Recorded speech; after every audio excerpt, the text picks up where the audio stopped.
So that's Johnny Depp, of course. And that's Johnny Depp's shoulder. And that's Johnny Depp's famous shoulder tattoo. Some of you might know that in 1990, Depp got engaged to Winona Ryder. And he had tattooed on his right shoulder, Winona Forever. And then 3 years later, which in fairness kind of is forever by Hollywood standards, they broke up. And Johnny went and got a little bit of repair work done. And now his shoulder says, Wino Forever. So like Johnny Depp, and like 25% of Americans between the ages of 16 and 50, I have a tattoo. I first started thinking about getting it in my mid-20s, but I deliberately waited a really long time. Because we all know people who've gotten tattoos when they were 17 or 19 or 23 and regretted it by the time they were 30. That didn't happen to me. I got my tattoo when I was 29, and I regretted it instantly. And by regretted it, I mean that I stepped outside of the tattoo place. This is just a couple miles from here, down on the Lower East Side. And I had a massive emotional meltdown in broad daylight on the corner of East Broadway and Canal Street, which is a great place to do it because nobody cares. And then I went home that night, and I had an even larger emotional meltdown, which I'll say more about in a minute. And this was all actually quite shocking to me, because prior to this moment, I had prided myself on having absolutely no regrets. Now, I made a lot of mistakes and dumb decisions, of course. I do that hourly. But I had always felt like, look, you know, I mean, I made the best choice I could make, given who I was then, given the information I had on hand.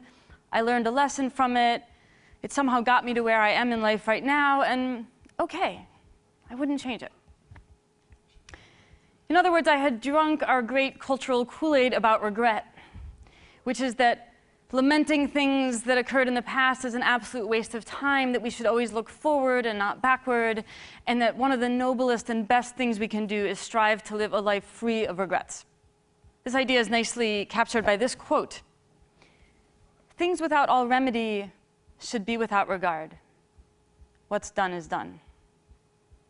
Now, this seems like kind of an admirable philosophy at first, something we might all agree to sign on to, until I tell you who said it.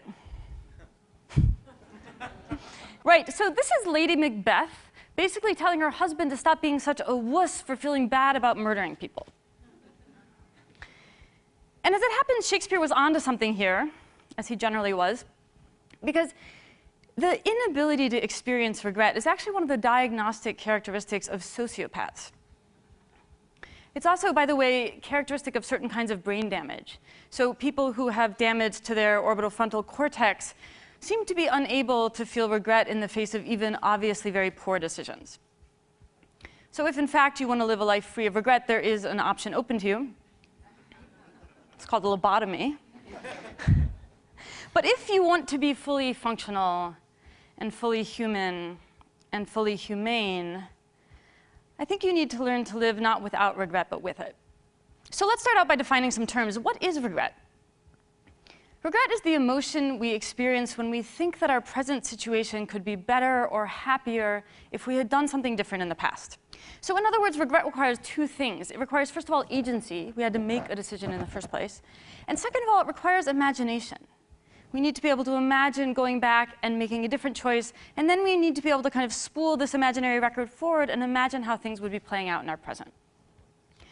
And in fact, the more we have of either of these things, the more agency and the more imagination with respect to a given regret, the more acute that regret will be.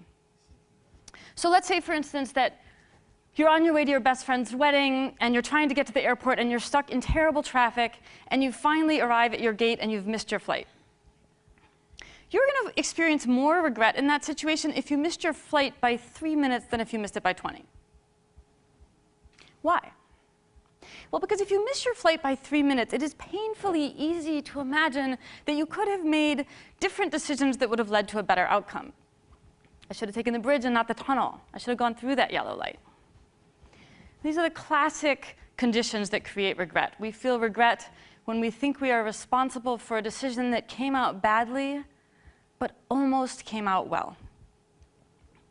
Now, within that framework, we can obviously experience regret about a lot of different things. This session today is about behavioral economics, and most of what we know about regret comes to us out of that domain. We have a vast body of literature on consumer and financial decisions and the regrets associated with them. Buyer's remorse, basically. But then finally, it occurred to some researchers to step back and say, well, OK, but overall, what do we regret most in life? Here's what the answers turn out to look like. So top 6 regrets, the things we regret most in life. Number 1, by far, education. 33% of all of our regrets pertain to decisions we made about education. We wish we'd gotten more of it. We wish we'd taken better advantage of the education that we did have. We wish we'd chosen to study a different topic. Other very high on our list of regrets include career, romance, parenting, various decisions and choices about our sense of self, and how we spend our leisure time. Or actually, more specifically, how we fail to spend our leisure time. The remaining regrets pertain to these things: finance, family issues unrelated to romance or parenting, health, friends, spirituality, and community. So in other words, we know most of what we know about regret by the study of finance, but it turns out when you look overall at what people regret in life, you know what? Our financial decisions don't even rank. They account for less than 3% of our total regrets. So if you're sitting there stressing about large cap versus small cap, or company A versus company B, or should you buy the Subaru or the Prius, you know what? Let it go. Odds are you're not going to care in 5 years. But for these things that we actually do really care about and do experience profound regret around, what does that experience feel like? Well, we all know the short answer, right? It feels terrible. Regret feels awful. But it turns out that regret feels awful in 4 very specific and consistent ways. So the first consistent component of regret is basically denial. When I went home that night after getting my tattoo, I basically stayed up all night, and for the first several hours, there was exactly one thought in my head, and the thought was, make it go away. This is an unbelievably primitive emotional response. I mean, it's right up there with, I want my mommy. And we're not trying to solve the problem. We're not trying to understand how the problem came about. We just want it to vanish. The second characteristic component of regret is a sense of bewilderment.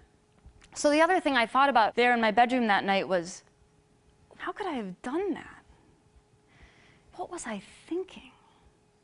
It's this real sense of alienation from the part of us that made a decision we regret. We can't identify with that part. We don't understand that part. And we certainly don't have any empathy for that part, which explains the third consistent component of regret, which is an intense desire to punish ourselves.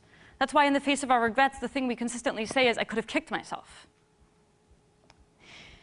The fourth component here is that regret is what psychologists call perseverative.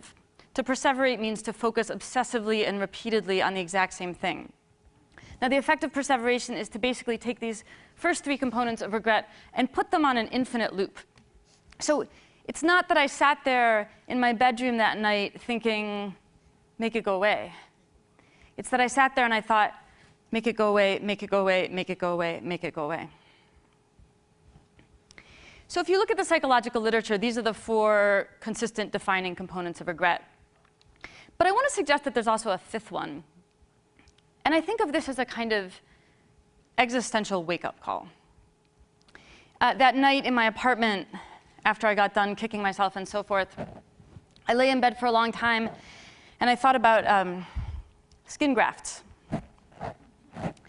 And then I thought about how much as travel insurance doesn't cover acts of God, probably my health insurance did not cover acts of idiocy. In point of fact, no insurance covers acts of idiocy. The whole point of acts of idiocy is that they leave you totally uninsured. They leave you exposed to the world and exposed to your own vulnerability and fallibility in face of, frankly, a fairly indifferent universe. This is obviously an incredibly painful experience. And I think it's particularly painful for us now in the West, in the grips of what I sometimes think of as a Control-Z culture. Control-Z like the computer command, undo. We're incredibly used to not having to face life's hard realities in a certain sense. We think we can throw money at the problem or throw technology at the problem. We can undo and unfriend and unfollow. And the problem is that there are certain things that happen in life that we desperately want to change, and we cannot. Sometimes instead of Control-Z, we actually have zero control. And for those of us who are control freaks and perfectionists, and I know whereof I speak, this is really hard because we want to do everything ourselves and we want to do it right. Now, there is a case to be made that control freaks and perfectionists should not get tattoos. And I'm going to return to that point in a few minutes. But first I want to say that the intensity and persistence with which we experience these emotional components of regret is obviously going to vary depending on the specific thing that we're feeling regretful about. So for instance, here's one of my favorite automatic generators of regret in modern life.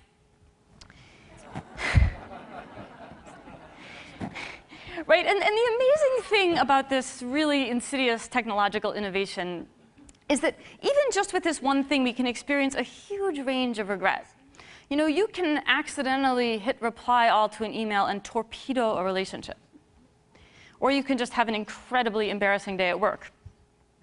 Or you can have your last day at work.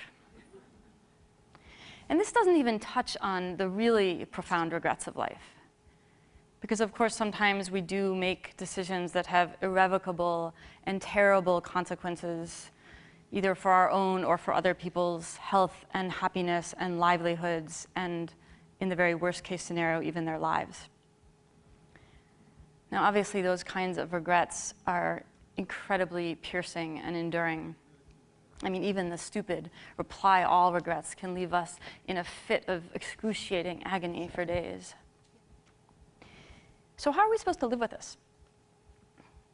I want to suggest that there's 3 things that help us to make our peace with regret. And the first of these is to take some comfort in its universality.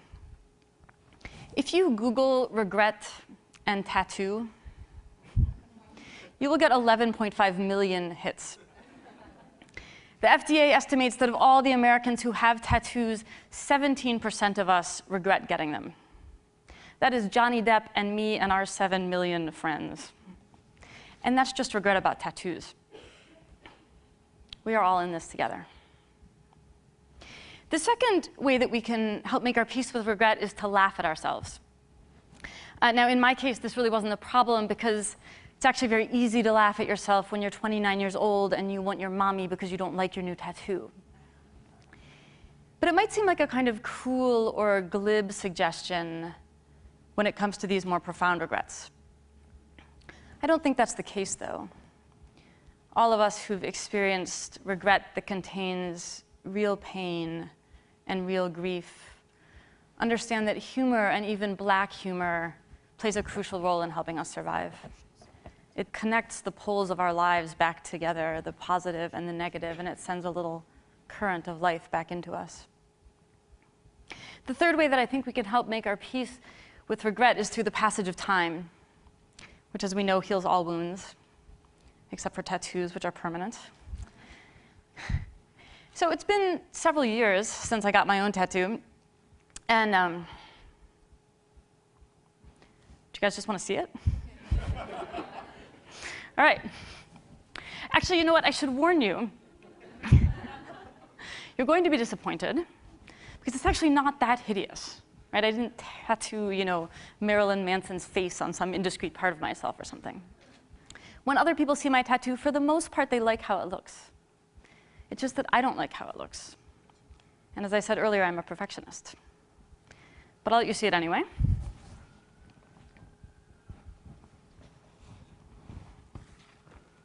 This is my tattoo. I can guess what some of you are thinking. So let me reassure you about something. Some of your own regrets are also not as ugly as you think they are. I got this tattoo because I spent most of my 20s living outside of the country and traveling. And when I came and settled in New York afterwards, I was worried that I would forget some of the most important lessons that I learned during that time. Specifically, the 2 things I learned about myself that I most didn't want to forget was how important it felt to keep exploring, and simultaneously how important it is to somehow keep an eye on your own true north. And what I loved about this image of the compass was that I felt like it encapsulated both of these ideas in one simple image. And I thought it might serve as a kind of permanent mnemonic device. Well, it did. But it turns out it doesn't remind me of the thing I thought it would. It reminds me constantly of something else instead. It actually reminds me of the most important lesson regret can teach us, which is also one of the most important lessons life teaches us. And ironically, I think it's probably the single most important thing I possibly could have tattooed onto my body, partly as a writer, but also just as a human being. Here's the thing. If we have goals and dreams, and we want to do our best, and if we love people and we don't want to hurt them or lose them, we should feel pain when things go wrong. The point isn't to live without any regrets. The point is to not hate ourselves for having them. The lesson that I ultimately learned from my tattoo and that I want to leave you with today is this. We need to learn to love the flawed, imperfect things that we create and to forgive ourselves for creating them. Regret doesn't remind us that we did badly. It reminds us that we know we can do better. Thank you.